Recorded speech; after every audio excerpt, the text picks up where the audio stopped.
Around really what can we do as one police department. Yes, we're there, we can make arrests, but that's only one part of it. It's important for us to do our part and be visible, to make sure that we are proactive, that we use every resource available to us to get ahead of these things, whether it's technology or people, leveraging partnerships. But it's also important for us to utilize the passion that's there in the community and draw that out of the community, because the community's tired, right? The community's tired of feeling exactly what you said, of being afraid in their own communities, being fearful for their children, or feeling helpless, that feeling of helplessness. And so it's also our role, or my role, to pull that out of the community, bring them to the table with us and say, look, you're also a partner in this. What can be done? And this isn't, what I'm talking about with the whole snitching culture, or, it's being a good witness, but it's also saying what can be done in these communities to help prevent this from happening, because a lot of the stuff also happens behind closed doors. We also know that we can't be everywhere at once, but we also know that there are other factors that lead to the surging crime that we see.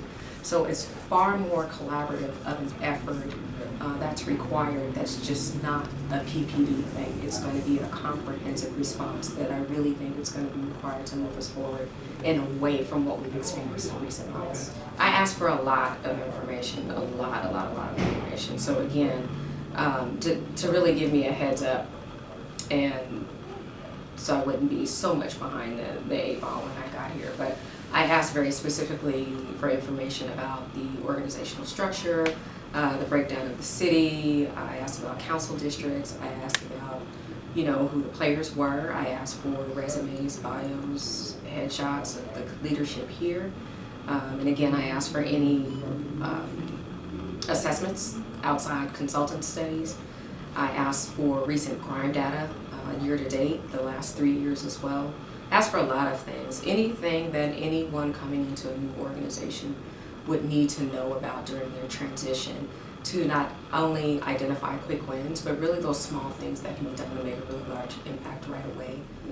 The obvious things are the things that we all know about, right? There's crime, there's culture changes, but then recruiting. How do we not only get the best of the best here, but we need to attract them as well and make sure that we retain them once we get them. So all of the issues that have been covered, but internally there's a lot that I want to make sure that I focus on, because there's a lot of vacancies as well. There's a lot of policies that need to be reviewed and addressed.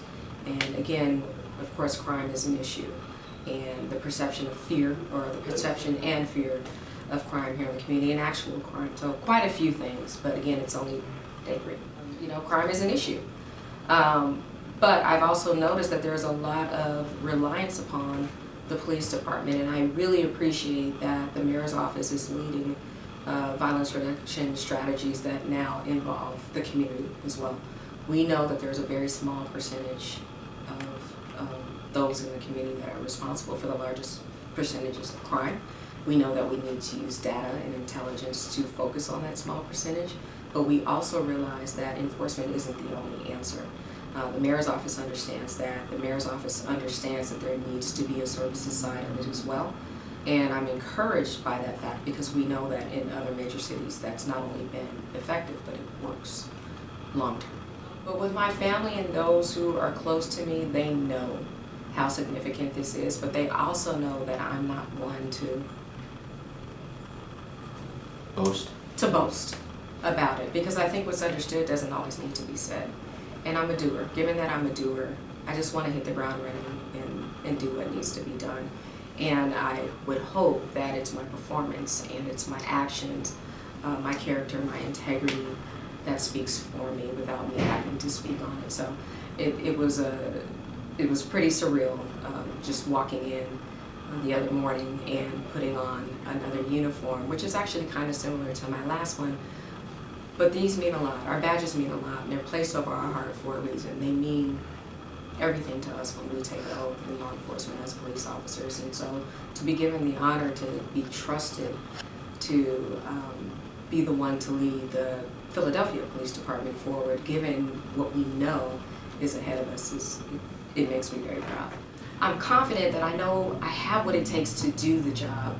I'm confident enough to know that I have plenty of allies, mentors, resources around where I can ask for help if needed.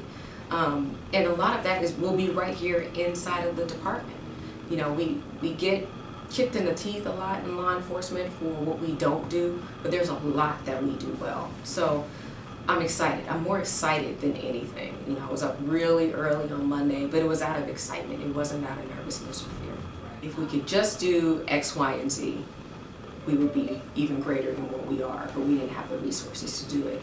And at the same time, we didn't have the channel of communication to be able to relay that. Because again, we're very traditional police culture, very hierarchical. I still believe in that, but at the same time, I also believe that there has to be clearer lines of communications for those who are actually out there doing the work to communicate and manage upward to make sure that I am making the most informed decisions on their behalf to make sure that they're successful. It's one thing to put people in the positions, but you have to set them up for success so they can thrive and do well. I don't dislike any individual when I'm at work.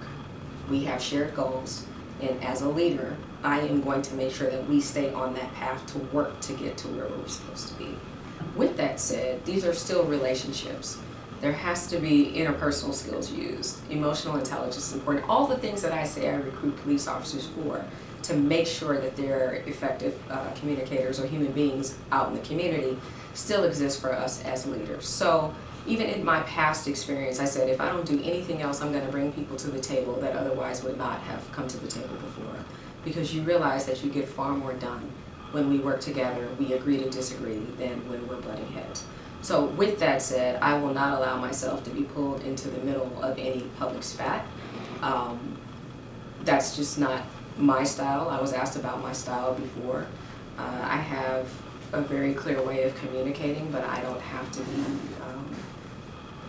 mean or spiteful about it. Everybody has their own way, their own style, and I'm not knocking them for that. But I will not utilize my time sitting in between or involving myself in something like that when I know it's not necessary. So I hope that, and I know we will all work together because that's how we will be successful. But I am a firm believer in making sure that our marketing strategies, our recruitment strategies are in alignment with what we say we're looking for today. You know, I am looking for people with strong interpersonal skills, previous life experience, maybe different life experience, not necessarily previous law enforcement, thinkers, doers, the gamut, not any one particular thing. I would ask what would be the type of call that had the most profound impact on me. And for me, those would be the calls that we talked about earlier, those that impacted children. When my kids were smaller, I remember responding to kids, whether it was a SIDS death or having a young man die in my arms. That was a teenager at the time. That was the same age as my oldest son, so that was a while ago, from gunshot wounds. And you see all that hardness that they had prior to getting shot, and lack of care in the world, to them reverting back to the kid that they are, and afraid and wondering if they're going to die, and me feeling that same feeling of helplessness because there was nothing I can do to save them before they died. Those are the memories that I think we as police officers remember, not how dangerous things are, because we sign up knowing that this is a dangerous job. When people are running from bullets, we run in the direction towards the bullets. I think everybody's watching. It's not just residents that don't commit crimes that are watching to see what my next move is going to be. Criminals are also looking to see what's about to change here. I am all for us being able to live, work, and play without fear of something happening to us. I am very open. I understand that we all bring different things to this community. I bring a different perspective. We can bring different shared experiences. We end up where we are for different reasons. So there's a different level of understanding, I guess, that comes with me as it relates to that. However, I don't tolerate foolishness. I mean, there's only a certain point in time where you get to say, I didn't know, or no one tried to help me, or I asked for help and I didn't get it. At some point, there has to be consequences. Now, I believe that consequences should be proportionate to whatever that crime was that was committed. And so for maybe some lesser crimes, there's a different way. As long as there's something to modify and change the behavior, I'm all for that. I believe that we can enforce the law in a very compassionate way. But I also believe that if someone decides to take the life of another person, or if they use guns, or they do whatever they do in a violent way, that there has to be swift consequences, and it has to be strong enough so that they know, uh-oh, this is probably something I shouldn't have